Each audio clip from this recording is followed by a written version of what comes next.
Selamat pagi anak-anak. Pada pertemuan kali ini kita akan membahas tema yang berjudul nilai-nilai kehidupan penting dalam masyarakat yang diperjuangkan.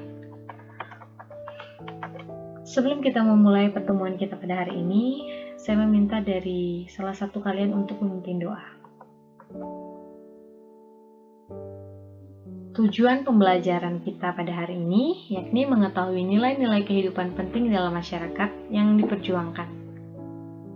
Nilai-nilai kehidupan penting yang pertama itu adalah keadilan, kejujuran, kebenaran, kedamaian, dan keutuhan lingkungan hidup.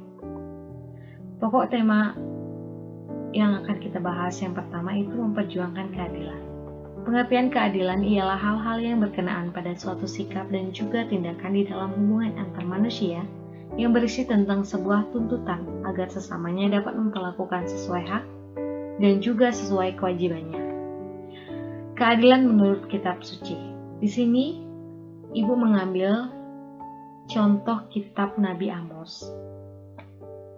Di sini dalam kitab Nabi Amos diceritakan bahwa kita tidak boleh mengambil keadilan dari orang-orang kecil dan lemah, apalagi secara paksa demi kepentingan pribadi. Hal ini sering terjadi dan menjadi kebiasaan orang-orang yang memiliki harta lebih dan menggunakan kekuasaan juga untuk merebut keadilan orang. Kita sering menjumpai, mendengar, melihat di media sosial ataupun di kehidupan nyata, banyak orang lemah atau orang miskin, lansia juga sering mendapatkan perlakuan ketidakadilan. Ini adalah contoh gambar keadilan dalam hukum. Namun yang kita ketahui sekarang, keadilan justru runcing ke bawah dan tumpul ke atas. Itu disebabkan karena kekayaan, kekuasaan, dan harta. Yang kedua, memperjuangkan kebenaran. Kebenaran adalah satu nilai utama di dalam kehidupan manusia, sebagai nilai-nilai yang menjadi fungsi rohani manusia. Artinya, sifat manusiawi atau martabat kemanusiaan atau hukum diktif selalu berusaha memeluk sesuatu kebenaran. Berbicara tentang kebenaran ilmiah tidak bisa dilepaskan dari makna dan fungsi ilmu itu sendiri, sejauh mana dapat digunakan dan dimanfaatkan oleh manusia. Di samping itu, proses untuk mendapatkannya haruslah melalui tahap-tahap dan metode ilmiah. Ajaran kitab suci tentang kebenaran, yakni Ibu mengambil dari kitab Keluaran bab 23 ayat 1-3 dan dilanjutkan ayat 6-8 dan dilanjutkan ayat 6-8. Di sini kitab Keluaran ini menceritakan Yesus memerintah kita semua untuk berkata dengan kebenaran dan tanpa menyesatkan orang lain dengan perkataan yang kita sudah ucapkan, tetapi perkataan yang dapat kita pertanggungjawabkan kebenarannya. Kemudian kita lanjut pokok pembahasan yang ketiga, memperjuangkan kejujuran. Jujur adalah suatu sikap yang lurus hati, menyatakan yang sebenar-benarnya, tidak berbohong atau berkata hal-hal yang menyalahi apa yang terjadi, yakni fakta.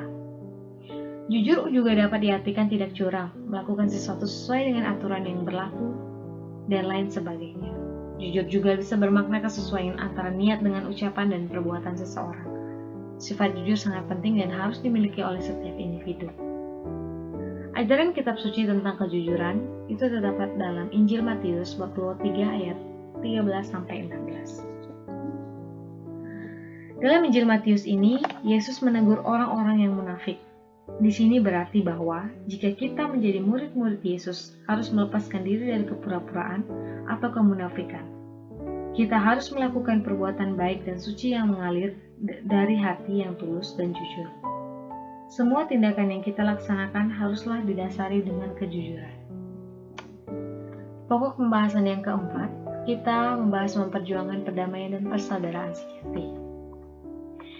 Ajaran kitab suci tentang perdamaian sangat banyak.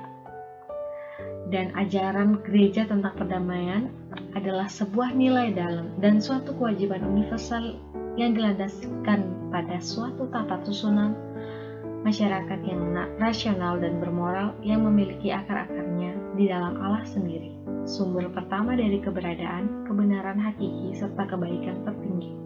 Perdamaian bukan melulu berarti tidak ada perang. Tidak pula dapat diartikan sekadar menjaga keseimbangan saja di antara kekuatan yang berlawanan. Sebaliknya, perdamaian dipijakan pada suatu pemahaman yang tepat tentang pribadi manusia dan menuntut ketegakannya. Suatu tata susunan yang dilandaskan pada keadilan serta cinta kasih. Pokok bahasan yang kelima, menjaga keutuhan lingkungan hidup ciptaan Tuhan. Sangat banyak keutuhan lingkungan hidup di Indonesia yang belum terekspor sama sekali. Di sini ada gambar Raja Ampat. Itu terdapat di Kitab Kejadian bab 1 ayat 1 sampai 24. Menjaga lingkungan hidup adalah kewajiban kita.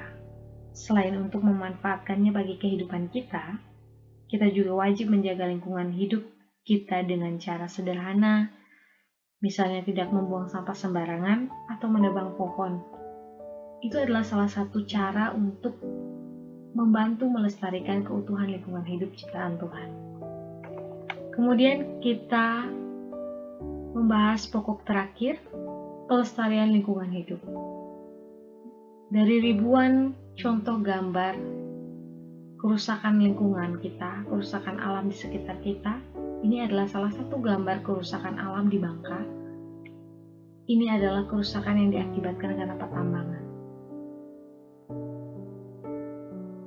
Ajaran kitab suci tentang kerusakan alam itu terdapat dari Kitab Kejadian bab 3 ayat 1 sampai 7, kemudian dilanjutkan ayat 21 sampai 24. Tanggung jawab itu adalah kata yang sering sekali kita abaikan.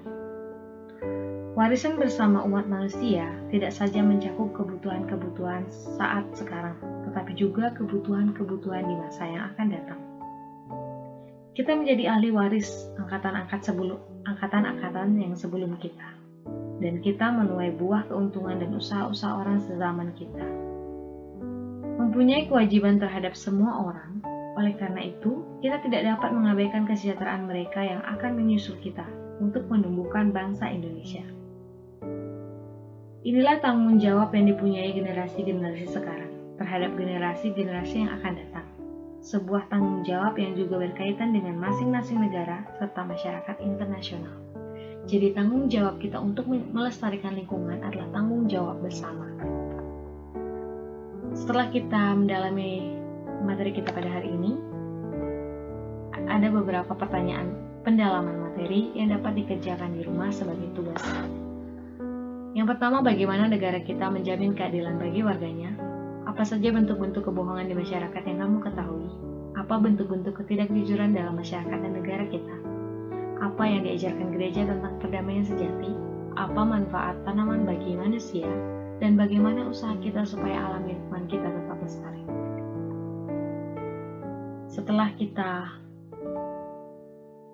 memahami dan mendalami materi kita pada hari ini, kini tibalah waktunya kita untuk merefleksikan